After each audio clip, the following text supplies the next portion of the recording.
அனைவருக்கும் வணக்கம். மீனாட்சி அம்மன் கோவில் பற்றிய பல சுவாரஸ்யமான தகவலை பற்றி தான் தெரிஞ்சுக்க போகிறோம். வீடியோ ரொம்பவே பயனுள்ளதாக இருக்கும். வீடியோவை கடைசி வரைக்கும் ஸ்கிப் பண்ணாமல் பாருங்கள். நம்ம சேனலில் நீங்கள் இன்னும் சப்ஸ்கிரைப் பண்ணலைன்னா மறக்காமல் சப்ஸ்கிரைப் பண்ணிவிடுங்க. நீங்கள் மீனாட்சி அம்மன் திருக்கல்யாணத்தை பார்த்துருந்தீங்கன்னா மறக்காமல் கமெண்ட் பண்ணுங்கள். பொதுவாக மீனாட்சி அம்மன் கோவில் பல்வேறு சிறப்புகளை கொண்டிருக்கக்கூடிய வகையில் இருக்குது. கோவிலுடைய வரலாறு, புராண கதைகள், சன்னதியுடைய விவரங்களை பற்றி நாம் தெரிந்து கொண்டு வழிபடுவது ரொம்பவும் நல்லது. தமிழகத்தில் ஒரு முக்கியமான முத்திரையாக திகழ்கிறது மதுரை மீனாட்சி அம்மன் கோவில். இந்த கோவில் மதுரையும் மதுரைக்காரர்கள் மட்டும் இல்லாமல் தமிழகத்தில் தாண்டி இந்தியாவின் பெருமை கொள்ளக்கூடிய பல சிறப்புகளை கொண்டிருக்கக்கூடிய வகையில் இருக்குது. வீட்டில் என்ன ஆட்சி நடக்கிறது, சிதம்பரமா மீனாட்சியா என கேட்பதுண்டு. கணவர் ஆதிக்கம் இருந்தால் சிதம்பரம், என் மதுரை என்றால் நம்முடைய நினைவுக்கு வருவது மீனாட்சி அம்மன் கோவில். அது மட்டும் இல்லாமல் இங்கு மீனாட்சி அம்மன் கோவில் பல்வேறு சிறப்புகளை கொண்டிருக்கக்கூடிய வகையில் இருப்பதாலும் இங்கு மூலவர் மீனாட்சி சுந்தரேஸ்வரர், சோமசுந்தரர், சொக்கநாதர்.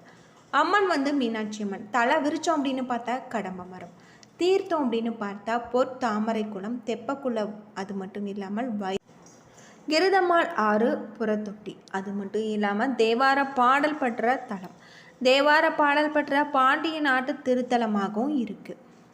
தமிழ்நாட்டையே திரும்பி பார்க்க வைக்கும் மதுரை சித்திரை திருவிழா. சித்திரை திருவிழாவில் மதுரை மீனாட்சி அம்மன் திருக்கல்யாணம், பட்டாபிஷேகம், திருத்தேர் பவனி புகழ் பெற்றவை.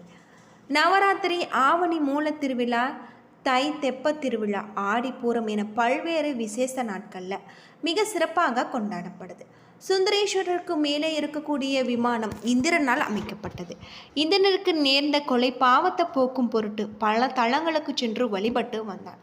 ஆனால் சிவபெருமான் திருவிளையாடல் நிகழ்த்திய கடம்பவனமான மதுரையில் சுயம்புலிங்கமாக இருப்பதை தரிசித்து இந்திரன் பாவ விமோசனம் பெற்றார் அப்படின்னு சொல்லப்படுது. இதனால் இந்திரன் இங்கு விமானத்துடன் கூடிய பெரும் கோவிலை எழுப்பியிருக்காரு. இதனால் தற்போது இந்திரனுடைய விமானம் இருப்பதாக சொல்லப்படுது. இங்கு மீனாட்சி அம்மன் சிலை முழுவதுமே மரகத கல்லால் ஆனது அப்படின்னே சொல்லலாம். அது மட்டும் இல்லாமல் இந்த கோவிலுக்கு சென்று வழிபடுவர்கள் தங்களுடைய பாவங்களை தீர்க்கக்கூடியதாக இருக்குது.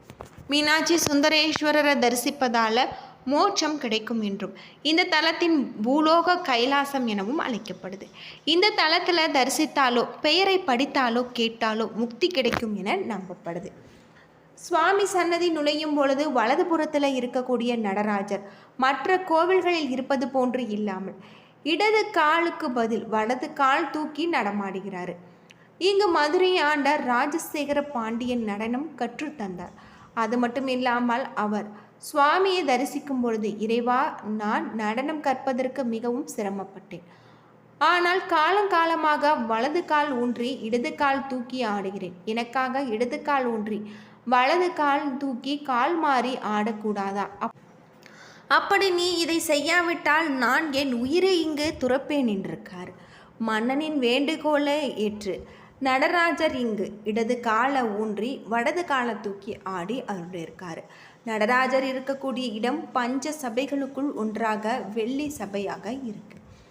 நந்தி மற்றும் பிற தேவர்கள் வேண்டுகோளின்படி ஈசன் இங்கு பூமியில் ஊன்றி உருவாக்கிய இந்த குளம், மேலும் இந்திரன் தான் பூஜிப்பதற்காக பொன்னால் ஆன தாமரையை பெற்ற தலம். இங்கு குளத்திற்குள் சிவகங்கை என்றும் பெயர். இந்த குளத்தில் அமாவாசை, கிரகண காலம், மாத பிறப்பு உள்ளிட்ட புண்ணிய நாட்களில் நீராடி சுவாமியை தரிசித்தல் வேண்டும். ஈசனை மனமுருகி பாடி தேவார பாடால் பாடப்பெற்ற 274 சிவாலயங்களில் இது 192 தேவார தலமாக இருக்குது. அம்மனின் 51 சக்தி பீடங்களில் இது ராஜ மாதங்கி ஷியாமலா சக்தி பீடமாக குறிப்பிடப்படுது. மதுரை மீனாட்சி அம்மன் கோவில் சங்க காலத்திற்கு முன்பே கட்டப்பட்டது. இங்கு 2300 முதல் 3600 ஆண்டுகளுக்கு முன்னர் இருக்கலாம் எனவும் சொல்கிறாங்க. அதன் பின்னர் இந்த கோவிலில் ஒவ்வொரு கோபுரமும் எந்தெந்த ஆண்டுகள் என கட்டப்பட்டதுனுடைய சொல்லப்பட்டிருக்கு. 1168 ஆண்டுகளுக்கு முன் இங்கு சுவாமி கோபுரம், 1216 ஆண்டு முதல் 1228 ஆண்டு வரை கிழக்கு கோபுரம், 1627 முதல் 1628 வரை அம்மனுடைய சன்னதி கோபுரம். இப்படி பல அதிசயங்களை கொண்டிருக்கக்கூடிய வகையில் இருக்குது. கோவிலில் சுவாமி சன்னதிக்கு இடதுபுறத்தில் இருக்கக்கூடியதாகும் ஆயிரங்கால் மண்டபம் மற்ற மண்டபங்களை விட பிரம்மாண்டமான அளவில் பெரிதாக காணப்படுகிறது. இதனை 1494 ஆண்டுகளுக்கு மதுரையை ஆண்ட முதலாம் கிருஷ்ணப்ப நாயக்கருடைய காலத்தில் அவருடைய அமைச்சரான அரிஞநாத முதலியாரால் அமைக்கப்பட்டது. இங்கு ஆயிரங்கால் மண்டபம் என அழைக்கப்பட்டாலுமே உள்ளே 985 தூண்கள் இருப்பதும் இதில் 22 இசை எழுப்பக்கூடிய சிறிய தூண்கள் இருக்கு. இருப்பினுமே தூண் சேதமடைந்து விடக்கூடாது என்பதற்காக பாதுகாக்கப்பட்டு வருவதாக சொல்லப்படுது. மீனாட்சி அம்மன் கோவிலில் சில சன்னதிகள் கிட்ட திருமலை நாயக்காரார் மன்னர் முடிவு செய்து ஊருக்கு வெளியே மண் எடுத்தார். அதுதான் தற்போது வண்டியூர் தெப்பக்குளமாக இருக்கு. இங்கு மண் எடுக்கும் பொழுது அங்கு முக்குருணி விநாயகர் கிடைத்தது. அதனை மீனாட்சி அம்மன் கோவிலில் மீனாட்சி சன்னதி சுந்தரேஸ்வரர் சன்னதிக்கு இடையில் கிளைக்கூண்டு மண்டபத்துக்கு வடக்கு பகுதியில் தனி சன்னதியில் முக்குருணி விநாயகர் அமைக்கப்பட்டிருக்காரு. மீனாட்சி அம்மன் தாயுள்ளம் கொண்டவள். இங்கு யார் எதை வணங்கினாலுமே அவர்களுக்குள் அதை அருள்வதோடு சகல ஐஸ்வர்யங்களும் வழங்கக்கூடியவர். திருமணம் குழந்தை பாக்கியம் வேண்டுபவர்களுக்கு வேண்டியவற்றை அருளக்கூடியவர். மதுரை மற்றும் சுற்றி இருக்கக்கூடிய மக்கள் எந்த ஒரு நல்ல விசேஷமாக இருந்தாலுமே மதுரை மீனாட்சியை தரிசித்துவிட்டு அல்லது சுப காரியங்கள் முடிந்ததுமே தரிசிப்பதை வழக்கமாக வச்சிருக்காங்க. இந்த கோவில் மீனாட்சி அம்மன் சொக்கநாதரை தரிசித்தால் மன நிம்மதி ஏற்படும். சுவாமி பிரகாரத்தில் ஓம் என்னும் நாதம் மட்டுமே இங்கு காதுகளுக்குள் கேட்கும் அளவிற்கு அமைதியாக இருக்கும். மன அமைதி நிம்மதி வேண்டுவோர் கோவில் பிரகாரத்தில் அமைதியான இடத்துல தியானம் செய்வது மிகவும் சிறந்தது.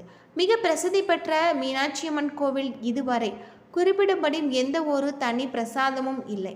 இப்பொழுது திருப்பதி ஏழுமலையான் கோவிலை போல லட்டு பிரசாதம் பக்தர்களுக்கு வழங்கப்பட்டு வருவதாகவும் சொல்லப்படுது. இப்படி பல்வேறு சிறப்புகளை கொண்டிருக்கக்கூடிய வகையில் மதுரை மீனாட்சி அம்மன் கோவில் இருக்குது. மதுரை மீனாட்சி அம்மன் கோவிலை காண லட்சக்கணக்கான பக்தர்கள் திருக்கல்யாணத்தின் போது வந்திருப்பதாகவும் சொல்லப்படுது. பிரம்மாண்டம் ஆச்சரியம் அதிசயம் என அனைத்தையும் தனக்குள் வைத்திருக்கக்கூடிய மதுரை மீனாட்சி அம்மன் கோவில் ஒன்று. யாரால் எப்போது கட்டப்பட்டது இப்போது வரை துல்லியமாக சொல்லப்படவில்லை. மீனாட்சி அம்மன் கோவில் மீனாட்சி சுந்தரேஸ்வரர் கோவில் என பல பெயர்களால் அழைக்கப்பட்டு வருது. மதுரை மீனாட்சி அம்மன் கோவில் மதுரையில் வைகை கரையில் அமைஞ்சிருக்கு. இந்த கோவில் இந்தியாவில் மிகவும் முக்கியமானதாகும். அதே போல் பழமையான கோவில்களில் இந்த கோவிலும் ஒன்று. தென்னிந்தியாவில் இருக்கக்கூடிய மிக முக்கியமான சுற்றுலா மற்றும் ஆன்மீக தலமாக இருப்பதாக சொல்லப்படுது. மதுரையில் அன்னை அங்கையர் கண்ணி மீனாட்சி ஆலயத்தை தாமரை மலரும் இணையாக கூறுகிறது பரிப்பாடல். மதுரை மாநகரின் தெருக்கள் தாமரை மலரின் இதழ்கள் அடுக்கடுக்காக அமைந்துள்ளது என்று அதே சீரிய பாணியில் அமைக்கப்பட்டிருக்கு. இதில் அன்னை மீனாட்சியின் ஆலயம் தாமரை மலரின் நடுவில் இருக்கக்கூடிய மொட்டு போல விளங்குகிறது. திருக்கோவிலை சுற்றி 5 வீதிகள் இருக்கிறதாகும். ஒவ்வொரு வீதியிலும் ஒவ்வொரு உற்சவம் ஆண்டுதோறும் நடைபெறுவதாக சொல்லப்படுது. அன்னை மீனாட்சி அருள் ஆலயத்தில் திருவிழாக்களுக்கு குறைவே இல்லை. இதில் முக்கிய திருவிழாக்கள் என்று சொன்னால் சித்திரை திருவிழா, ஆவணி மூல திருவிழா, தெப்பத் திருவிழா, இவை எல்லாமே மாதந்தோறும் 12 தமிழ் மாதங்களில் ஒவ்வொரு விழா நடைபெறுகிறது. சித்திரை மாதத்தில் திருக்கல்யாணம் நடைபெறும். வைகாசி மாதத்தில் இங்கு வசந்த விழா, ஆனி மாதத்தில் இங்கு ஊஞ்சல் உற்சவம், ஆடி மாதத்தில் நடைபெறக்கூடிய முளைக்கொட்டு விழா, ஆவணி மாதத்தில் நடைபெறும் ஆவணி மூல பெருவிழா, புரட்டாசி மாதத்தில் நடைபெறுவது நவராத்திரி குழு விழா, ஐப்பசி மாதத்தில் இங்கு கோலாட்ட திருவிழா, கார்த்திகை மாதத்தில் நடைபெறுவது தீப திருவிழா, மார்கழி மாதத்தில் நடைபெறுவது எண்ணெய் காப்பு திருவிழா, தை மாதத்தில் நடைபெறுவது தெப்பத் திருவிழா, மாசி மாதத்தில் நடப்பது மகாவிழா, பங்குனியில் நடைபெறுவது கோடை வசந்த விழா. மதுரை மீனாட்சி அம்மன் கோவில் மூக்குத்தியுடன் தரிசிப்பது சிறப்பு. வைர கீடத்துடன் இங்கு அம்மனை தமிழ் புத்தாண்டு, ஆங்கில புத்தாண்டு, தை அமாவாசை நாட்களில் தரிசிக்கலாம். ஆனி பௌர்ணமி அன்று மீனாட்சி அம்மனுக்கு உச்சிக்கால பூஜையில் முக்கணிகளான மாப்பழா வாழை அபிஷேகம் செய்யப்படுவதாக சொல்லப்படுது. இப்படி பல்வேறு சிறப்புகளை கொண்டிருக்கக்கூடிய வகையில் மதுரை மீனாட்சி அம்மன் கோவில் அமைஞ்சிருக்கு. என்ன நண்பர்களே, இந்த வீடியோ உங்களுக்கு பயனுள்ள ஒரு தகவலை தந்திருக்கும்னு நினைக்கிறேன். வீடியோ பிடிச்சிருந்தால் லைக் பண்ணுங்கள், ஷேர் பண்ணுங்கள், கமெண்ட் பண்ணுங்கள். நன்றி நண்பர்களே.